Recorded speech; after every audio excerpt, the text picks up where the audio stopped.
National Sex Workers' Rights Day. The organization SWET, the Sex Workers Education and Advocacy Taskforce, and Sisonke National Sex Workers Movement will launch an online campaign to commemorate the day. The campaign will call for the decriminalisation of sex work in South Africa with the theme "Only Right Will Stop the Wrong. Decriminalise sex work now." It's also taking place in the Eastern Cape, in Gauteng, Kwa-Zulu Natal as well as Limpopo. Munya Masunga-is from SWET and he now joins us here in studio to tell us more. Munya, a very good afternoon to you. Thank you so much for joining us on PM News. Thank you for having me. Munya, a big day for you, but we just want you to clarify something. What is the right term here? Is it a sex worker or a prostitute? Well, sex worker is more appropriate. I mean, prostitute is more of a derogatory term, and most sex workers wouldn't want to be addressed that way. They find it very offensive. Now, Munya, sex work has been held as the oldest profession of all time in the world. Do tell us about the significance of today. Well, indeed, sex work has been really an old-time profession. I mean, remembering the time of Jesus, even before Jesus, the times of Rahab, and yeah. So this day, well, pretty much still signifies that we do not just have sex work emerging today, but it's been there for a while, and we need it to be recognized as work. Speaking of which, Munya, you were launching an online campaign today aimed at decriminalizing sex work. What is the difference between decriminalization and legalization of the trade? Well, decriminalization of sex work is completely wiping out all the bad laws that govern sex work.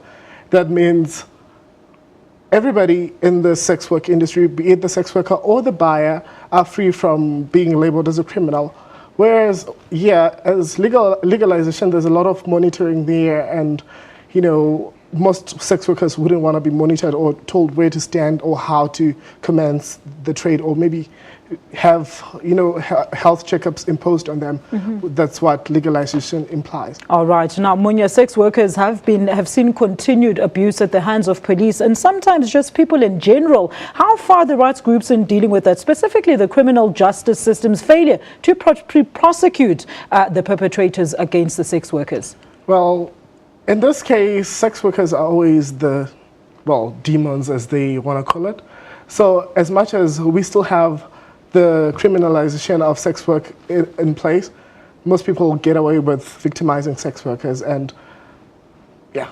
All right. And of course, let's look at the health and safety of the sex workers. We know that overseas, some of the sex workers actually have health IDs. Is your organization looking into bringing that into the fold when you fight for the rights of the sex workers? Well, basically what we focus on is providing a conducive environment for sex workers to access quality health care, as opposed to giving health cards and things like that. And if you're decriminalizing sex work, what would it mean for the trade and the people that are actually using the trade?